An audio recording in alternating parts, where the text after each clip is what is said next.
নমস্কাৰ বন্ধুসকল, পোনপ্ৰথমতে আপোনালোকক সকলোকে মোৰ ভিডিঅ'ত আদৰণি জনাইছোঁ আৰু লগতে আপোনালোকক এটা অনুৰোধ, যিসকলে মোৰ চেনেলটোত নতুনকৈ আহিছে তেখেতসকলে চেনেলটো ছাবস্ক্ৰাইব কৰি ল'ব আৰু ভিডিঅ'টো এবাৰ লাইক কৰি দিব। আৰু মই আজি যি টপিকছত ভিডিঅ'টো আনিছোঁ হয়তো আপোনালোকে চাই ভাল পাব আশা কৰোঁ। আৰু এই যি টপিকছটো, এই গোটেই কথাখিনি মই চাণক্য নীতিৰ পৰা আপোনালোকক ক'বলৈ লৈছোঁ আৰু এইখিনি কথা আমি খুবেই গুৰুত্ব দিয়া দৰকাৰ। আৰু এনেকুৱা কথা হয়তো আপোনালোকে বহুত ভিডিঅ'ত আগতে শুনিছেও, কিন্তু চাণক্য আছিল এনেকুৱা এজন পণ্ডিত, যিজন পণ্ডিতে এজন সাধাৰণ ল'ৰাক তেখেতে এখন ৰাজ্যৰ ৰজা বনাই দিছিলে।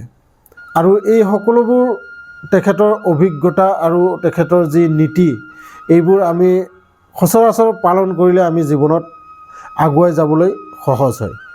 আৰু সেইবাবে আশা কৰোঁ আপোনালোকে ভিডিঅ'টো শেষলৈকে চাব।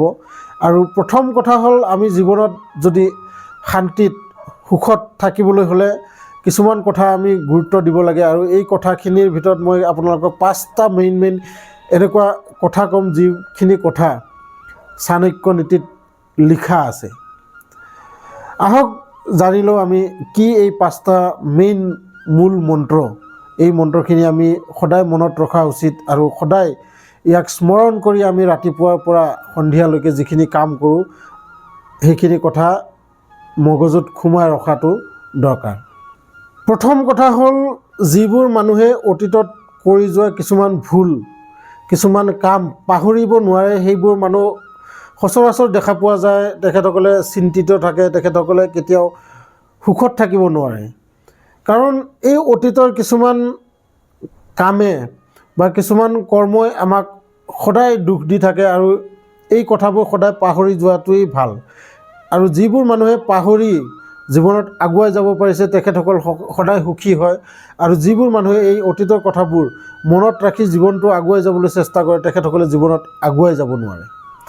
এই 1 নম্বৰ কথাটো সদায় মগজুত সোমাই ৰখাটো দৰকাৰ। অতীতৰ কথা কেতিয়াও মনত নাৰাখিব। আৰু দ্বিতীয় কথা হ'ল, আমি যি বৰ্তমানত যি আছোঁ, আমাৰ বৰ্তমানৰ পৰিস্থিতি কেনেকুৱা, এই পৰিস্থিতিত আপুনি জীয়াই থাকিবলৈ চেষ্টা কৰক। আপুনি ভৱিষ্যতৰ কথা, অতীতৰ কথা, ভৱিষ্যতত মই এইটো কৰিম সেইটো কৰিম, যদি আপুনি বৰ্তমান যি কৰি আছে সেইখিনি যদি 100% আপুনি ভালকৈ কৰি যায়, তেতিয়াহ'লে আপোনাৰ ভৱিষ্যত এদিন নহয় এদিন ভাল হ'বই। আৰু সেইবাবে এই কথাটো মনত ৰখা উচিত, আমি সদায় বৰ্তমানত জীয়াই থকাটো উচিত আৰু বৰ্তমানতেই যি থাকিব লাগে। কাৰণ ভৱিষ্যতৰ কথা ভৱিষ্যতত হ'ব। আপুনি বৰ্তমানত ফ'কাছ কৰক। বৰ্তমানত যি কাম কৰি আছে, আপুনি যদি পঢ়ি আছে ভালকৈ পঢ়ক, আপুনি যদি কিবা এটা কামত লাগি আছে সেই কামটো আপুনি 100% আপোনাৰ ফালৰ পৰা চেষ্টা কৰক সেইটো সফল কৰিবলৈ। তেতিয়াহ'লে আপোনাৰ ভৱিষ্যত এনেই অট'মেটিকেলি আপোনাৰ ভৱিষ্যত ঠিক হৈ যাব।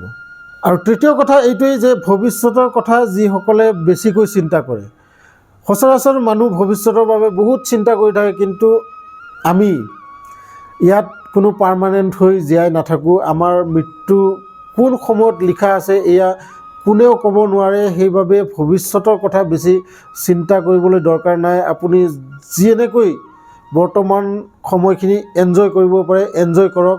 ভৱিষ্যতৰ কথা টোটেলি আপোনাৰ মগজুৰ পৰা ওলাই দিয়ক, তেতিয়া আপুনি সুখী হ'ব পাৰিব। যদি আপুনি এতিয়াৰ পৰাই ভৱিষ্যতৰ কথাবোৰ ভাবি থাকে, ধৰক আপোনাৰ ল'ৰাই কি কৰিব, বা আপুনি ধৰক এতিয়া পঢ়ি আছে, মই পঢ়ি কি চাকৰি পাম নে নাপাম, যদি চাকৰি নাপাওঁতে কি হ'ব, এইবোৰ কথা যোনে ভাবে তেখেত কেতিয়াও সুখী হ'ব নোৱাৰে। আৰু এই কথাটো আপোনালোকেও জানে। আৰু চতুৰ্থ কথা হ'ল, নিজক কেতিয়াও অন্যৰ সৈতে তুলনা নকৰিব। অন্যৰ সৈতে কেতিয়াও তুলনা নকৰিব যে অমুক আছে, এইটো আছে, সেইটো আছে, মই কেলৈ ল'ব নোৱাৰোঁ। প্ৰথমতে নিজে সন্তুষ্ট থাকিবলৈ শিকক। আপোনাৰ তাত যি আছে সেইখিনিলৈ আপুনি সন্তুষ্ট থাকক আৰু সেইখিনিৰেই আপুনি লাহে লাহে আগুৱাই যাবলৈ চেষ্টা কৰক। আৰু এদিন এনেকুৱা সময় আহিব আপোনাৰ এই ধৈৰ্যৰ কাৰণে, আপোনাৰ এই যি চেষ্টাৰ কাৰণে, সেই মানুহজনতকৈও আপুনি বেছি লাভ কৰিব পাৰিব, বেছি ভাল ফল আপুনি পাব। সেইবাবে কেতিয়াও অইন মানুহৰ সৈতে নিজক তুলনা নকৰিব।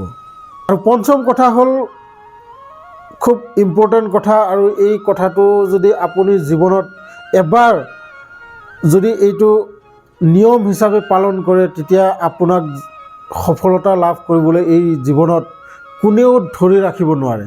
আৰু এই কথাটো হ'ল নিজৰ কামখিনি কেতিয়াও অৱহেলা কৰিব নালাগে।